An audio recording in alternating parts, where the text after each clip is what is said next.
ಈ ಜೀವ ನಿನಗಾಗಿ ಮುಂದುವರೆದ ಭಾಗ 135. ಚಂದ್ರಕಲರ್ ಅವರು ಮತ್ತು ಋಷಿಯವರು ದಾಮೋದರ್ ಅವರನ್ನು ಸಮಾಧಾನ ಮಾಡಿ ಸುಮ್ಮನಿರಲು ಹೇಳಿದರು.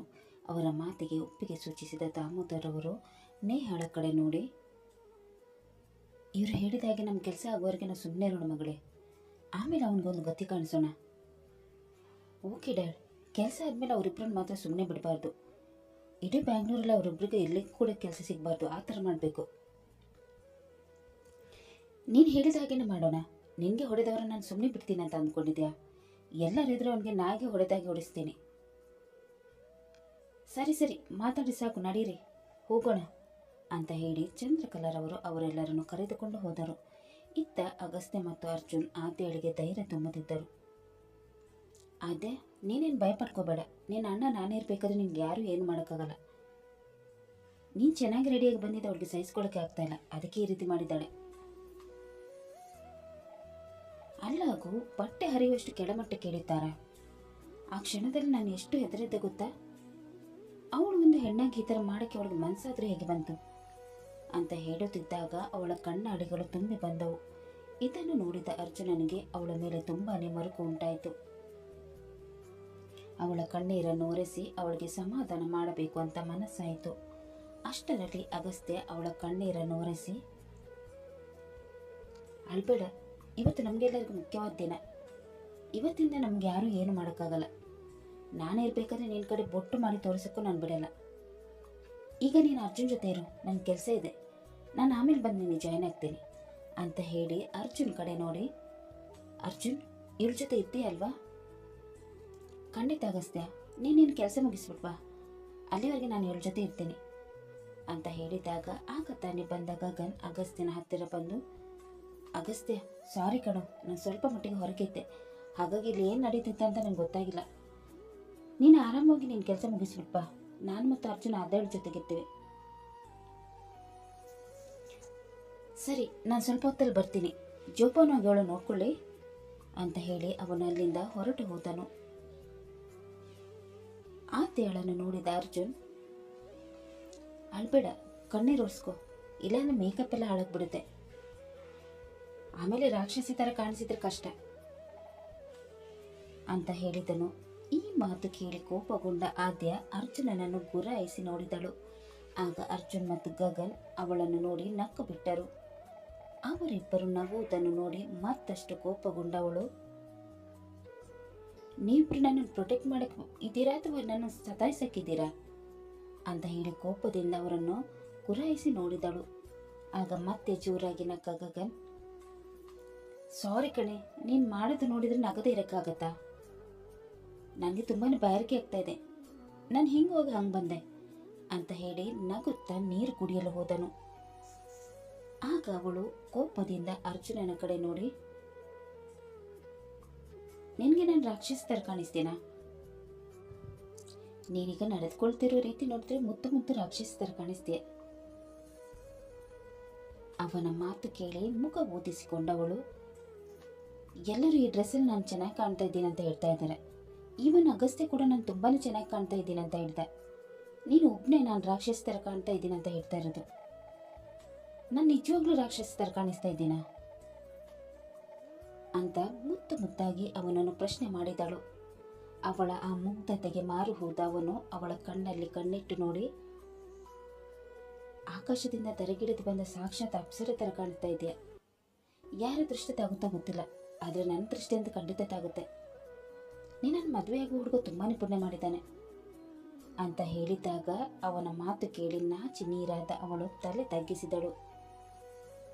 ಇವೆಲ್ಲವನ್ನು ದೂರದಿಂದ ನೋಡುತ್ತಿದ್ದ ಬೃಂದಾಳಿಗಂತೂ ತುಂಬಾನೇ ಸಿಟ್ಟು ಬರತೊಡಗಿತು. ಪಕ್ಕದಲ್ಲಿದ್ದ ಸನ್ನಿ ಅವಳ ಕಡೆ ನೋಡಿ, ಇನ್ನೂ ಯಾಕೆ ಎಲ್ಲೇ ನಿಂತಿದೆಯಾ? ಅವಳನ್ನು ಮರಳು ಮಾಡ್ತಾ ಇದ್ದಾಳೆ, ಮೊದಲು ಹೋಗ ಅಲ್ಲಿಗೆ. ಅವನ ಜೊತೆ ಇದ್ದ ಅವಳು ಏನು ನೆನಪಿಸ್ತಿದ್ದಾಳೋ ಏನೋ.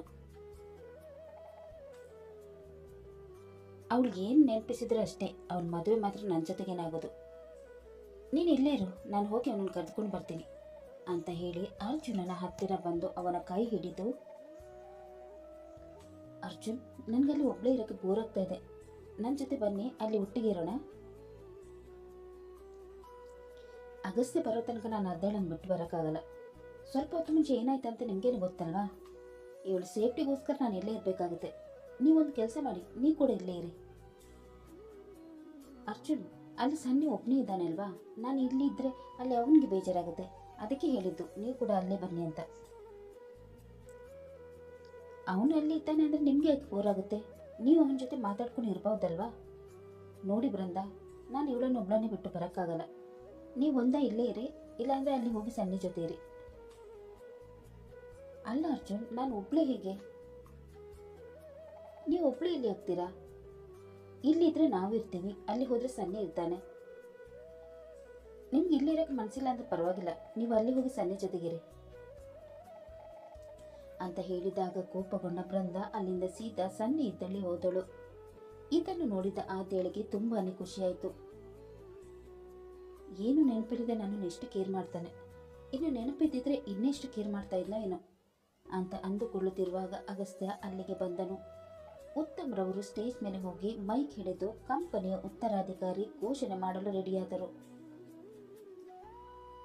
ಮಾನ್ಯ ಅತಿಥಿಗಳೇ, ಗೌರವಾನ್ವಿತ VIP ಸದಸ್ಯರೇ ಮತ್ತು ನಮ್ಮ ಸಂಸ್ಥೆಯ ಪ್ರಿಯ ಕುಟುಂಬದವರೇ, ಇಂದಿಲ್ಲಿ ಸೇರಿರುವ ಕ್ಷಣ ಕೇವಲ ಒಂದು ಪಾರ್ಟಿ ಅಲ್ಲ, ಇದು ಇತಿಹಾಸ ಬರೆಯುವ ಕ್ಷಣ. ಒಂದು ಯುಗಕ್ಕೆ ಅಂತ್ಯ ಹೇಳಿ ಮತ್ತೊಂದು ಯುಗಕ್ಕೆ ಚಾಲನೆ ನೀಡುವ ಕ್ಷಣ. ಈ ಕಂಪನಿ ಕೇವಲ ಆಸ್ತಿ ಅಲ್ಲ, ಇದು ಕನಸುಗಳ ಫಲ, ಶ್ರಮದ ಪ್ರತೀಕ ಮತ್ತು ಭವಿಷ್ಯಕ್ಕೆ ಹಾಕಿದ ಗಟ್ಟಿಯಾದ ಅಡಿಪಾಯ.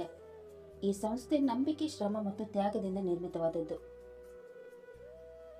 ಆ ಪರಂಪರೆಯನ್ನು ಮುಂದುವರಿಸಲು ಒಬ್ಬ ಯೋಗ್ಯ ಉತ್ತರಾಧಿಕಾರಿಯನ್ನು ಆಯ್ಕೆ ಮಾಡಲಾಗಿದೆ. ಈ ಹೆಸರು ಕೇಳಿದ ಮೇಲೆ ಕೆಲವರ ಮುಖದಲ್ಲಿ ನಗು ಮೂಡಬಹುದು, ಇನ್ನು ಕೆಲವರಿಗೆ ಮೌನ ಆವರಿಸಬಹುದು. ಆದರೆ ಈ ನಿರ್ಧಾರ ಅಂತಿಮ ಮತ್ತು ಅಧಿಕೃತ. ಇನ್ನು ಕ್ಷಣಗಳಲ್ಲಿ ನಿಮ್ಮೆಲ್ಲರ ಮುಂದೆ ನಮ್ಮ ಕಂಪನಿಯ ಮುಂದಿನ ಅಧ್ಯಾಯವನ್ನು ಬರೆಯಲಿರುವ ಆ ವ್ಯಕ್ತಿಯ ಹೆಸರನ್ನು ಪ್ರಕಟಿಸುತ್ತಿದ್ದೇನೆ. ದಯವಿಟ್ಟು ನಿಮ್ಮ ಉಸಿರನ್ನು ಹಿಡಿದಿಟ್ಟುಕೊಳ್ಳಿ, ಯಾಕಂದ್ರೆ ಈ ಘೋಷಣೆ ಇಡೀ ಹಾಲ್ನ ವಾತಾವರಣವನ್ನೇ ಬದಲಾಯಿಸಲಿದೆ ಅಂತ ಹೇಳುತ್ತಿದ್ದಾಗ ಚಂದ್ರಕಲರ್ ಅವರ ಕುಟುಂಬದವರಿಗೆ ತುಂಬಾನೇ ಖುಷಿಯಾಗತೊಡಗಿತು. ಅನ್ಮೋಲ್ ರವರ ಖುಷಿಗಂತೂ ಕೊನೆಯೇ ಇರಲಿಲ್ಲ.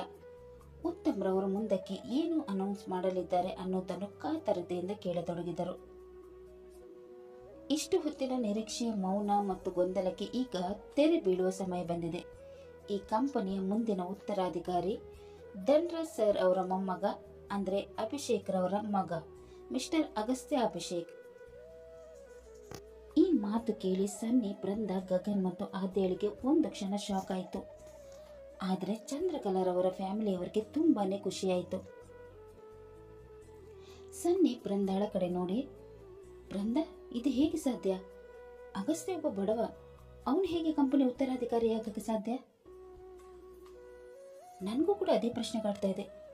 ನೆಟ್ಟಗಿರಕ್ಕೆ ಮನೆ ಇಲ್ಲ ಅಂತ ಅವನು ಕಂಪನಿ ಉತ್ತರಾಧಿಕಾರಿಯಾಗಕ್ಕೆ ಹೇಗೆ ಸಾಧ್ಯ ಅಂತ ಅವರಿಬ್ಬರು ಚರ್ಚೆ ಮಾಡತೊಡಗಿದರು.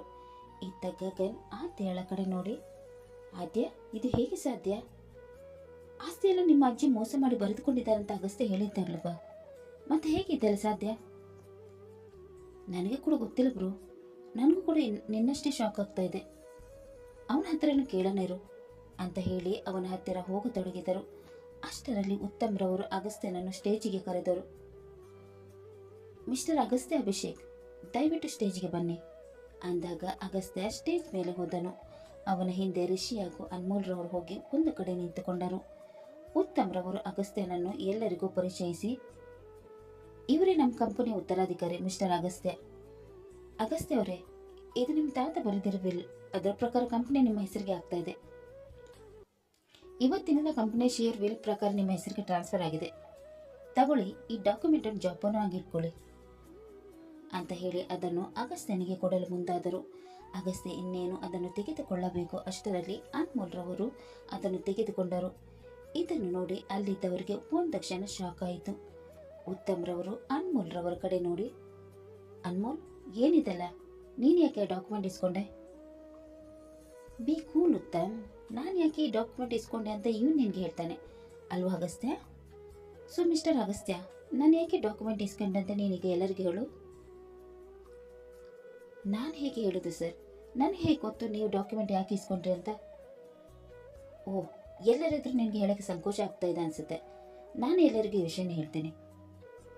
ಎಲ್ಲರೂ ಕೇಳಿ ಇಲ್ಲಿ, ಇವತ್ತಿನಿಂದ ಇಡೀ ಕಂಪ್ನಿ ನನ್ನ ಮಗನ ಹೆಸರಿಗೆ ಆಗುತ್ತೆ. ಓ ಸಾರಿ, ಆಗತ್ತೆ ಅಲ್ಲ, ಆಗಿ ಹೋಗಿದೆ ಅಂತ ಹೇಳಿದಾಗ ಅವರ ಮಾತು ಕೇಳಿ ಮತ್ತೆ ಎಲ್ಲರಿಗೂ ಶಾಕ್ ಆಯಿತು. ಆದರೆ ಅಂಕಿತರವರು, ದಾಮೋದರ್ರವರು ಮತ್ತು ನೇಹಾಳಿಗೆ ತುಂಬಾನೇ ಖುಷಿಯಾಯಿತು. ರಿಷಿ ಮತ್ತು ಚಂದ್ರಕಲಾರವರಿಗೆ ಎಲ್ಲರಂತೆ ಶಾಕ್ ಆಯಿತು. ರಿಷಿ ಅವರು ಚಂದ್ರಕಲಾರವರ ಕಡೆ ನೋಡಿ, ಮಾಮ್, ಇವನು ಏನು ಮಾಡಕ್ಕೆ ಹೊರಟಿದ್ದಾನೆ? ಇವನಿಂದ ನಾವು ಇಷ್ಟರ ತನಕ ಮಾಡ್ಕೊಂಡು ಬಂದಿರೋ ಪ್ಲಾನ್ ಎಲ್ಲ ಹಾಳಾಗಿಬಿಡುತ್ತೆ.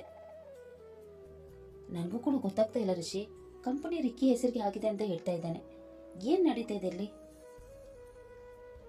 ಇರಿ ಮಾಮ್, ಅದೇನು ಹೇಳ್ತಾ ಇದ್ದಾನೆ ಮೊದಲು ಕೇಳಿಸ್ಕೊಳ್ಳೋಣ, ಆಮೇಲೆ ಅವನ ಹತ್ರ ಮಾತಾಡಿದ್ರಾಯ್ತು. ಸರಿ, ಹಾಗೆ ಮಾಡೋಣ ಅಂತ ಹೇಳಿದ ಅವರಿಬ್ಬರು ಅನ್ಮೋಲ್ರವರು ಮುಂದಕ್ಕೆ ಏನು ಮಾತನಾಡುತ್ತಾರೆ ಅನ್ನೋದನ್ನು ಕೇಳಿಸಿಕೊಳ್ಳತೊಡಗಿದರು. ಅನ್ಮೋಲ್ರವರ ಮಾತು ಕೇಳಿದ ಉತ್ತಮ್ರವರು ಕೋಪಗೊಂಡು, ಅನ್ಮೋಲ್, ಆ ಡಾಕ್ಯುಮೆಂಟ್ ಅಗಸ್ತ್ಯನ್ ಕೊಡು, ಇಲ್ಲಾಂದ್ರೆ ಪೊಲೀಸರಿಗೆ ಕಾಲ್ ಮಾಡಬೇಕಾಗುತ್ತೆ. ಅವರ ಮಾತು ಕೇಳಿ ಸಿಟ್ಟಾದ ಅನ್ಮೋಲ್ರವರು ಉತ್ತಮ್ರವರ ಕಡೆ ಕೋಪದಿಂದ ದುರುಗುಟ್ಟಿ ನೋಡಿ,